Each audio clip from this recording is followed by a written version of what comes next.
Hi everyone, this is Jed Shlackman. In this video I'll be speaking about the subject of what people often refer to as white lies. And the theme here is the idea of people using white lies for what they believe is the greater good, and the general idea or belief that you can practice benevolent deception, and how common this actually is in society and human interactions and relationships.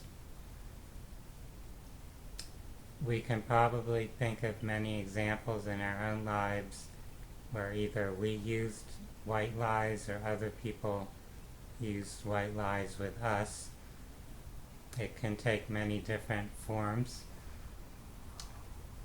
One pretty clear example that you might consider from history is the example given where people are trying to protect someone from persecution or from danger, and they tell a lie to protect or hide someone.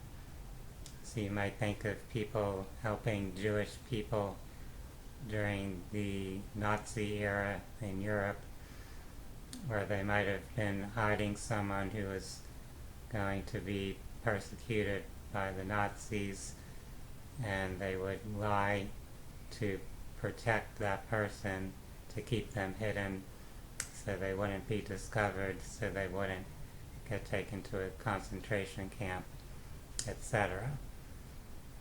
So in that context, the person who's helping hide and protect the person who's in danger feels they're doing it for a benevolent reason, and they feel it's very valuable and useful to engage in that deception for that purpose in that context.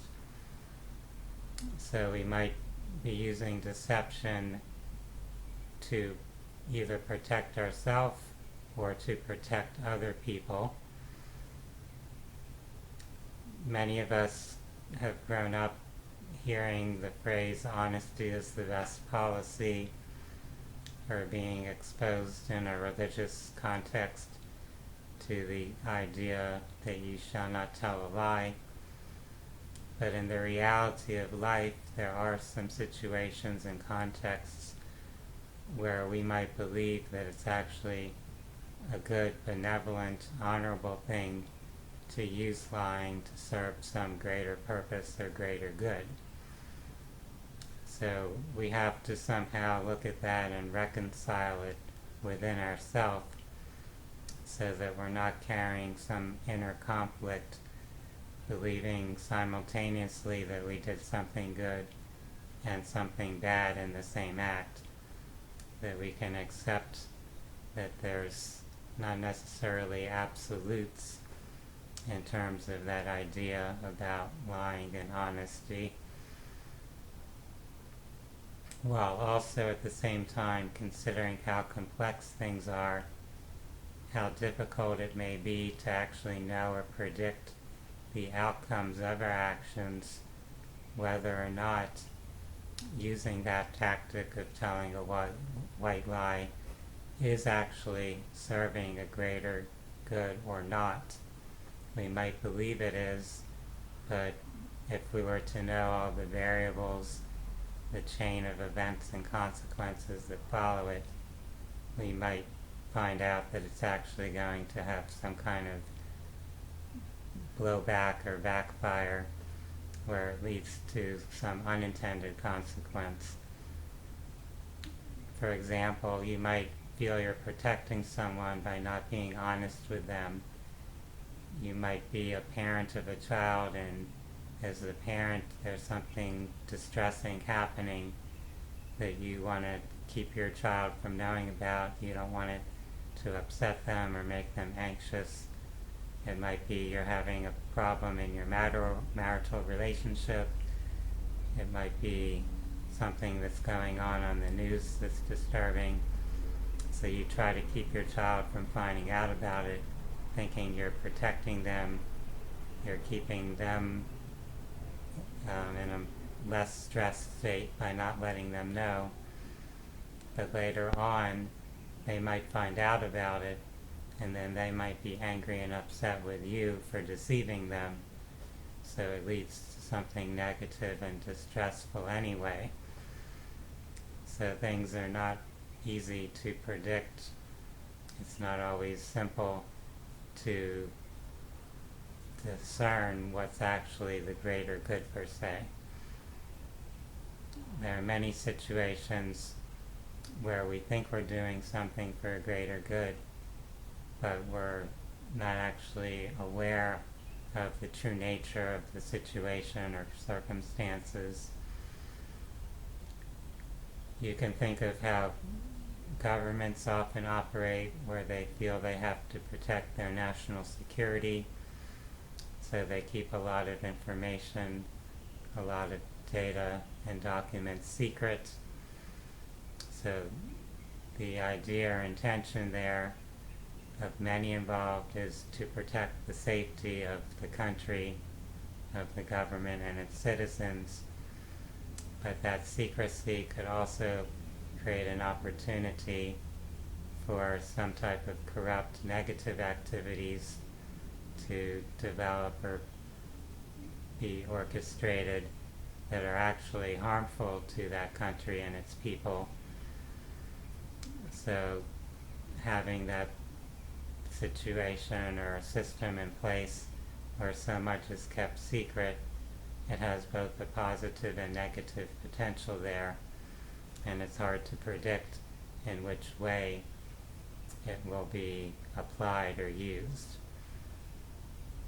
You can think of an example in the context of healthcare and medicine, where there might be some form of treatment or medical practice or public health intervention that people come to believe is for the overall good or greater good of the public.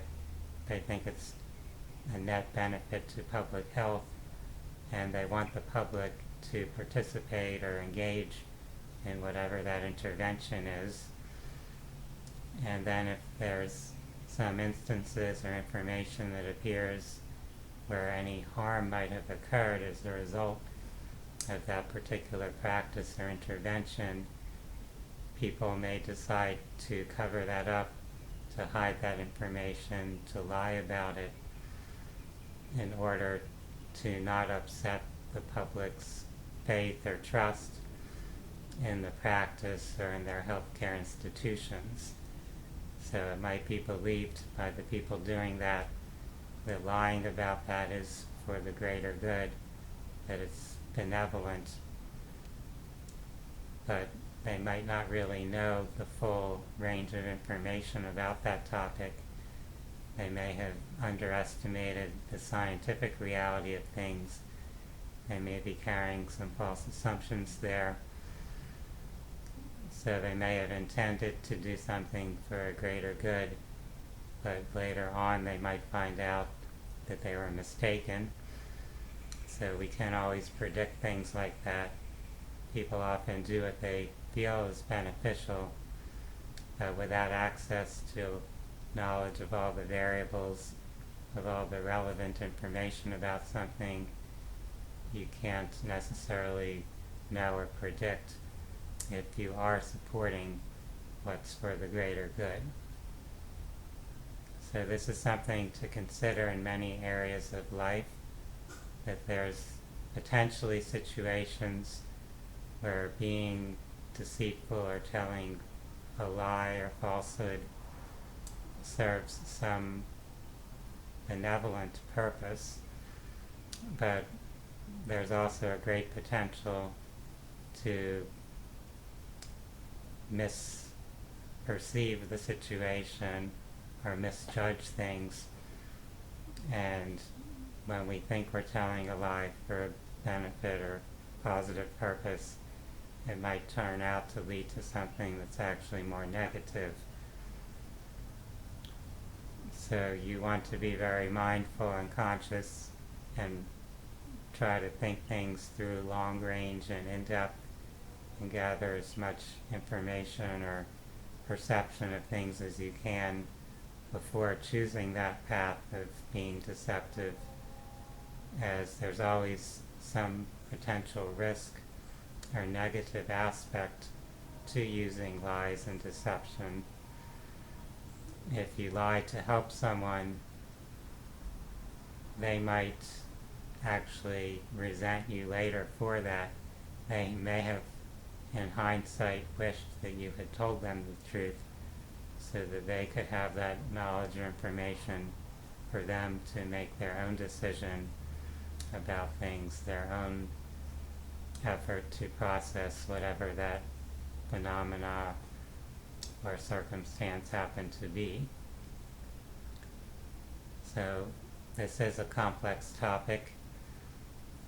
It's something that we need to navigate in life, because there are definitely going to be situations that arise where you'll have to make some type of choice like that. Will you be completely honest, transparent, open about things, or will you use some form of deception, either telling a falsehood or lie, or omitting information, not sharing information that would be relevant for other people? I hope that this has given you some things to contemplate or ponder, and I also hope that you can find some peace, some acceptance within yourself about how you have navigated those dilemmas or situations. No one's going to be able to know or see everything and always make the optimal choice in those situations. So we can forgive ourselves and accept ourselves if we feel we misjudge something. For those that are interested in holistic healing resources and personal growth information, you can visit or view other videos I've made on those subjects. You could also check out some resources I provide on my website, phinsights.com.